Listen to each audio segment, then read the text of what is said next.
Hello സുഹൃത്തുക്കളെ, ഇതൊരു informative videos ആണ്. അതായത് നമ്മുടെ വീടിന്റെ പരിസരത്തോ നമുക്ക് ശല്യമായിട്ടൊക്കെ നിൽക്കുന്ന തെങ്ങ് മരങ്ങളൊക്കെ അല്ലേ, അപ്പൊ അത് മുറിക്കാൻ വളരെ ബുദ്ധിമുട്ടുള്ള പ്രയാസമായിട്ടുള്ള രീതിയിലാണ് നിൽക്കുന്നതെന്നുണ്ടെങ്കിൽ ഇപ്പൊ ലൈൻ കമ്പി പോകുന്നുണ്ടാവും മേൽഭാഗത്ത് കൂടെ ഒക്കെ, അല്ലെങ്കിൽ അവിടെ സ്പേസ് ഉണ്ടാവില്ല. അങ്ങനെയൊക്കെയുള്ള ഭാഗങ്ങളിൽ നിന്നും വളരെ അതിവിദഗ്ധമായിട്ട് തെങ്ങ് മുറിച്ചു തരുന്ന ഒരാളെയാണ് ഞാൻ നിങ്ങൾക്ക് പരിചയപ്പെടുത്തുന്നത്. അവരുടെ നമ്പർ ഞാൻ ഈ വീഡിയോയിൽ വെക്കാം. അപ്പോൾ നിങ്ങൾക്ക് അതുപോലത്തെ ബുദ്ധിമുട്ടോ പ്രയാസം അനുഭവപ്പെടുന്നുണ്ടെന്നുണ്ടെങ്കിൽ നിങ്ങൾ അവരെ കോൺടാക്ട് ചെയ്യുക. അവള് വളരെ വ്യക്തമായിട്ട് വളരെ കറക്റ്റ് ആയിട്ട് നിങ്ങൾക്ക് ആ ബുദ്ധിമുട്ട് പ്രയാസം മാറ്റി തരും. ഓക്കെ, അപ്പോൾ വീഡിയോസ് ഒന്ന് ഫുൾ ആയിട്ട് കാണുക, സ്കിപ്പ് ചെയ്യാതെ കാണുക. ഇഷ്ടപ്പെടുന്നവരൊന്ന് ലൈക്ക് ചെയ്യുക, കമന്റ് ചെയ്യുക, ഷെയർ ചെയ്യുക.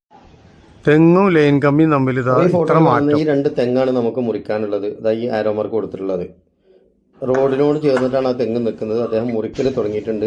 ഒരു പ്രശ്നമില്ലാതെ വളരെ കൂളായിട്ട് സിമ്പിളായിട്ട് അദ്ദേഹം അത് മുറിച്ചുകൊണ്ടിരിക്കുന്നുണ്ട്. ആ കാഴ്ചയാണ് ഇപ്പോൾ നിങ്ങൾ കണ്ടുകൊണ്ടിരിക്കുന്നത്. അത്യാവശ്യത്തിന് ഹൈറ്റുള്ള തെങ്ങാണ് കേട്ടോ. നിങ്ങൾക്ക് വീഡിയോയിൽ കാണുമ്പോൾ തന്നെ മനസ്സിലാവുന്നുണ്ടാവും. എനിക്ക് വീഡിയോ സൂം ചെയ്ത് കിട്ടുന്നില്ല. സിമ്പിളായിട്ട് അദ്ദേഹം അത് മുറിച്ചുകൊണ്ടിരിക്കുന്നുണ്ട്.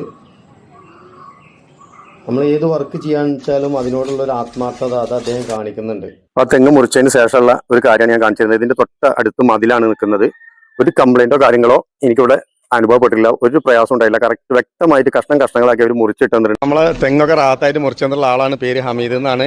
കടപ്പാൾ ഭാഗത്താണ് പ്രദേശം. അപ്പോൾ നിങ്ങൾക്ക് ഇതുപോലത്തെ റിസ്ക് ഉള്ള കാര്യങ്ങൾ തെങ്ങ് മുറിക്കാനൊക്കെ ഉണ്ടെന്നുണ്ടെങ്കിൽ അദ്ദേഹത്തിനെ കോൺടാക്ട് ചെയ്യാം. ഹമീദ് നിങ്ങൾ മുറിച്ചു കൊടുക്കൂലേ? ആയിക്കോട്ടെ, അത് മതി. ആയിക്കോട്ടെ, ഞങ്ങളെ നമ്പറിൽ കൊടുക്കുന്നുണ്ട് കേട്ടോ.